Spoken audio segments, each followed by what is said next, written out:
Hello everyone, welcome to the channel of KV Teachers Guild. So students, in this video we are going to discuss NCERT question answers of class 7th English first chapter 3 questions. इस chapter की reading and explanation हम लोग previous videos में cover कर चुके हैं. Hopefully chapter आप सभी को अच्छे से क्लियर होगा. अभी जो आपकी बुक में क्वेश्चंस गिवन है उनके पॉसिबल आंसर्स हम लोग डिस्कस करेंगे. So let's begin. सबसे पहले पेज नंबर 10 कॉम्प्रीहेंशन चेक में कुछ क्वेश्चंस गिवन है. And the first question is, why did the king want to know answers to 3 questions? Raja 3 question के आंसर्स क्यों जानना चाहता था? आपकी बुक के फर्स्ट पैराग्राफ में गिवन है. राजा को लगता था कि जिसको भी इन 3 क्वेश्चन के आंसर्स पता होंगे वो लाइफ में कभी फेल नहीं हो सकता. यानी कि राजा खुद सक्सेसफुल बनना चाहता था. तो आंसर आप लिखेंगे, the king wanted to know answers to 3 questions because he wanted to become successful. To become successful. Okay, next question. Messengers were sent throughout the kingdom. राजा ने अपने पूरे किंगडम में, राज्य में मैसेंजर्स को भेज दिया. क्यों? To fetch wise men, जितने भी बुद्धिमान लोग थे उन्हें लाने के लिए. To find answers to 3 questions, 3 question के आंसर्स ढूंढने के लिए. To look for the wise hermit, सन्यासी को लाने के लिए. Fourth one is to announce the reward for those who could answer the questions. So fourth option is correct. राजा ने अनाउंस करवाया था कि जो भी इन 3 क्वेश्चन को आंसर्स करेगा उसको रिवॉर्ड दिया जाएगा. Next is comprehension check. First question is complete the following sentences by adding the appropriate parts of the sentences given in the box. आपको यहाँ पर 5 सेंटेंसेस गिवन है और इनके कुछ पार्ट्स नीचे बॉक्सेस में गिवन है. यहाँ से आपको अप्रोप्रिएट आंसर चूज करके ब्लैंक्स को फिल करना है. First is Many wise men answered the king's question. बहुत सारे लोगों ने किंग के क्वेश्चन को आंसर्स किया. But their answers were so varied that the king was not satisfied. लेकिन उन सभी के आंसर्स इतने डिफरेंट थे कि किंग किसी से भी सेटिस्फाई नहीं हुआ. Someone suggested that there should be a council of wise men. जब राजा ने पूछा था कि किसी भी काम को करने का सही टाइम क्या है, तो कुछ लोगों ने कहा कि राजा को काउंसिल ऑफ वाइज मैन जितने भी बुद्धिमान लोग हैं उनके काउंसिल को रखना चाहिए ताकि वो बता सके राजा को कि सही टाइम क्या है एक्ट करने का. सो इस सेंटेंस का सेकंड पार्ट है ये, to help the king act at the right time. Next is someone else suggested that the king should have a time table. किसी ने कहा राजा को टाइम टेबल रखना चाहिए एंड फॉलो इट स्ट्रिक्टली, और उस टाइम टेबल को स्ट्रिक्टली फॉलो भी करना है. The king requested the hermit. King ने हर्मिट को, सन्यासी को रिक्वेस्ट किया कि उसके आंसर क्वेश्चन के वो आंसर्स करे to answer 3 questions. The king washed and dressed the bearded man's wound. राजा ने वॉश किया, ड्रेसअप किया जो बियर्डेड मैन था उसके वाउंड को, घाव को. But the bleeding would not stop. लेकिन ब्लीडिंग रुक नहीं रही थी. नाउ वर्किंग विद टेक्स्ट, कुछ क्वेश्चंस दिए हैं आपको. First question is, why was the king advise to go to magicians. राजा को मैजिशियंस, जादूगरों के पास जाने का एडवाइस क्यों दिया गया? जब राजा ने पूछा कि सही टाइम क्या है किसी भी काम को करने का, तो लोगों ने कहा कि सही टाइम तो यानी कि आप फ्यूचर की बात कर रहे हैं और फ्यूचर को तो सिर्फ मैजिशियंस ही देख सकते हैं, तो आपको मैजिशियंस के पास जाना चाहिए. Some people thought that in order to decide right time for doing something. कुछ लोगों का मानना था कि किसी भी काम को करने का सही टाइम डिसाइड करना, one must look into the future.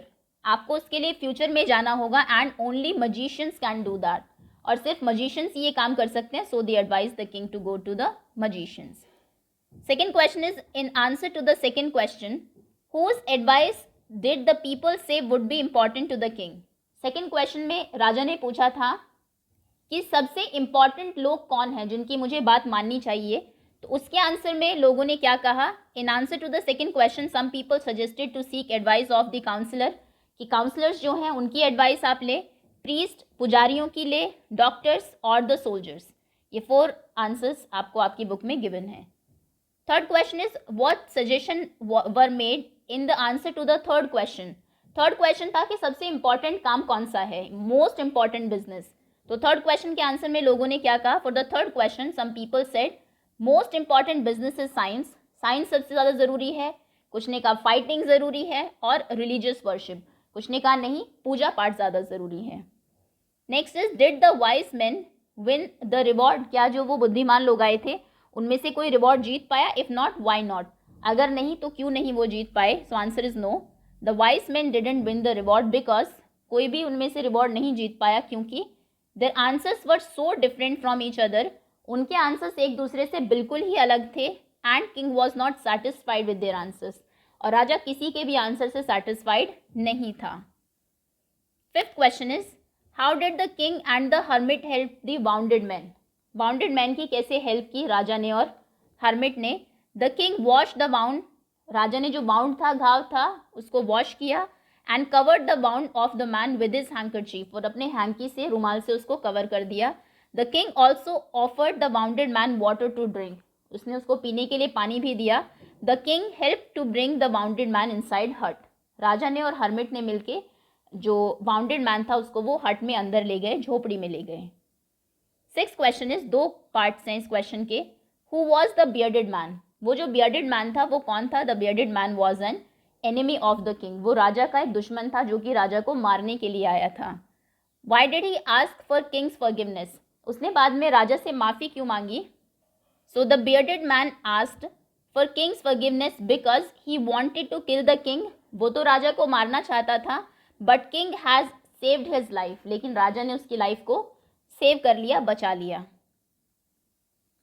The king forgave the bearded man, राजा ने उस बियर्डेड मैन को माफ़ कर दिया। What did he do to show his forgiveness, अभी अपनी फॉरगिवनेस को शो करने के लिए, दिखाने के लिए राजा ने क्या किया। The king showed his forgiveness by promising the man that he will send him his doctor and servants to look after him, राजा ने प्रॉमिस किया कि वो अपने डॉक्टर्स को और सर्वेंट्स को सेंड करेगा उसको लुक आफ्टर करने के लिए, मैन की देखभाल करने के लिए। And also written all his property, और जितनी भी प्रॉपर्टी है वो भी रिटर्न कर देगा। Next is what were the hermit's answer to the third question, to the three question, तीनों क्वेश्चन के आंसर्स क्या दिए हर्मिट ने। Write each answer separately, which answer do you like the most and why. सबसे पहला question का answer उसने दिया, the most important time is our present, ये प्रेजेंट हमारे लिए सबसे इंपॉर्टेंट टाइम है क्योंकि यही वो टाइम है जिसमें आपके पास पावर है टू एक्ट, आप इसमें कुछ काम कर सकते हैं। फ्यूचर आपने देखा नहीं क्या होगा, और पास्ट में आपको चीज़ें करेक्ट नहीं कर सकते हैं, तो ये सबसे इंपॉर्टेंट टाइम है। The most important person we are with at a moment, सबसे इंपॉर्टेंट पर्सन वो है जिसके साथ है आप अभी। अगेन क्योंकि फ्यूचर अनसर्टेन है, आप नहीं जानते फ्यूचर में क्या होगा, आप उस आदमी से दोबारा मिल पाएंगे या नहीं। And the most important business is to be kind and good to others, और सबसे इंपॉर्टेंट बिजनेस है दूसरों के प्रति काइंड, दयालु रहना और उनके लिए कुछ अच्छा करना। अभी कौन सा आंसर, अगर एक कोई पर्टिकुलर आंसर आपको पसंद आया आप वो लिख सकते हैं, या फिर I like all the three answers equally, मुझे तीनों ही आंसर इक्वली पसंद आए। Next topic is working with language. Match items in list A with their meanings in list B. यहाँ पर ए में आपको कुछ वर्ड्स दिए हैं, इधर उनके मीनिंग गिवन है। जैसे कि एक एग्जाम्पल आपको दिया, फेंटेड मतलब होता है लॉस्ट कॉन्शियसनेस, कॉन्शियसनेस लूज कर देना यानी कि बेहोश हो जाना। पहला वर्ड है वाउंडेड, वाउंडेड यानी कि घायल होना, सो सीवियरली इंजर्ड। अवोक यानी कि जागना, which means got up from sleep. Forgive माफ कर देना, पार्डन फेथफुल लॉयल। पिटी, पिटी फील करना, किसी के लिए बुरा फील करना, so feel sorry for. Beds हम क्यारियों को बोलते हैं, small patches of ground for plants, plants को ग्रो करने के लिए ग्राउंड के ऊपर जो छोटे छोटे पैचेस बनाए जाते हैं। रिटर्न वापस आना, वापस देना, give back. Second question is each of the following sentences has two blanks. इन सभी सेंटेंसेज में दो ब्लैंक्स गिवन है, आपको फिल करना है ब्लैंक्स को with appropriate form of the word given in the bracket. Bracket में जो वर्ड दिया है उसको उसकी अप्रोप्रिएट फॉर्म से। He has blank to help me, promise की फॉर्म बतानी है कौन सी आएगी। उसने प्रॉमिस किया था कि वो मेरी हेल्प करेगा। Do you think he will remember his promise, क्या तुम्हें लगता है कि उसे उसका प्रॉमिस याद रहेगा। तो उसने प्रॉमिस किया था, he has promised to help me. Do you think he will remember his promise, क्या तुम्हें लगता है उसको प्रॉमिस याद रहेगा। ओके, आंसर ऑलरेडी गिवन है, ये एग्जाम्पल था। अभी क्वेश्चंस पर आते हैं। द ब्लैंक सेड दैट जज, जज की कौन सी फॉर्म आएगी, किसने कहा, तो जज ने ही कहा।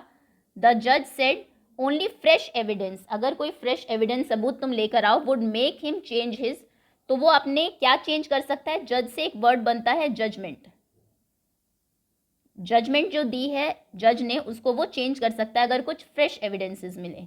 तो ये ब्लैंक में आप फिल करेंगे। सेकेंड इज वर्ड जो आपको फिल करना है वो है डिफर, डिफर यानी कि अलग। I didn't notice any serious blank of opinion among the debtors, जो डिबेटर्स थे उनके ओपिनियन में मुझे कोई सीरियस डिफरेंस नज़र नहीं आया। अंतर नजर नहीं आया, तो डिफर से वर्ड बना है difference. Although they blank from one another over small points, हालांकि वो एक दूसरे से छोटे छोटे पॉइंट पर अलग थे, so they differed. Next word है आंसर, आंसर करना। It's fairly simple question to blank, ये बहुत सिंपल क्वेश्चन है टू आंसर, आंसर करने के लिए।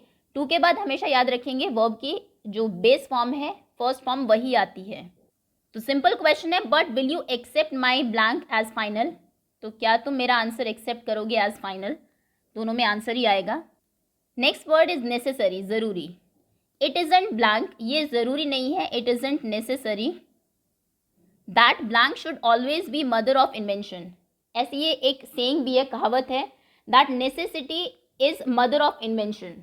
अगर कोई नई चीज़ इन्वेंट होती है तो पहले उसकी ज़रूरत महसूस की गई होगी, उसके बाद लोग उसको इन्वेंट करते हैं, उसका आविष्कार करते हैं। तो स्टेटमेंट कह रही है ज़रूरी नहीं है कि किसी नए इन्वेंशन का जो रीज़न है वो नेसेसिटी ही रही हो, नेसेसिटी, ज़रूरत। Next word is wise, wise यानी कि बुद्धिमान। Hermits are blank man, hermits are wise man. How they acquire their blank no one can tell, उन्होंने वाइस से एक वर्ड बना है विजडम, विजडम हम बोलते हैं नॉलेज को, तो उन्होंने विजडम, ये जो ज्ञान है, ये कैसे एक्वायर किया, किसी को कोई नहीं बता सकता। Next word is decide, decide करना, फैसला लेना। The committee has blank to make Jagdish captain of the team, committee ने डिसाइड कर लिया है, ऑलरेडी कर लिया है यानी कि डिसाइडेड, टू मेक जगदीश, की जगदीश टीम का कैप्टन बनेगा। The blank is likely to please everyone, और डिसाइड से वर्ड बना है डिसीजन, और ये जो डिसीजन है ये सबको प्लीज करेगा, खुश करेगा। नेक्स्ट इज वर्ड है फॉरगिव, माफ करना। Asking for blank is as noble as willingness to blank, asking for forgiveness, forgiveness माफी मांगना उतना ही नोबल है जितना विलिंगनेस टू फॉरगिव, आप विलिंग है किसी को माफ़ करने के लिए, दोनों ही नोबल है, किसी को माफ़ कर देना एंड किसी से माफ़ी मांगना। So that's all. Next speaking के कुछ क्वेश्चंस हैं, ये था क्लास 7th इंग्लिश के फर्स्ट चैप्टर की एनसीईआरटी क्वेश्चन आंसर्स। होपफुली सभी क्वेश्चंस क्लियर हो आपको। Okay, thank you so much for watching.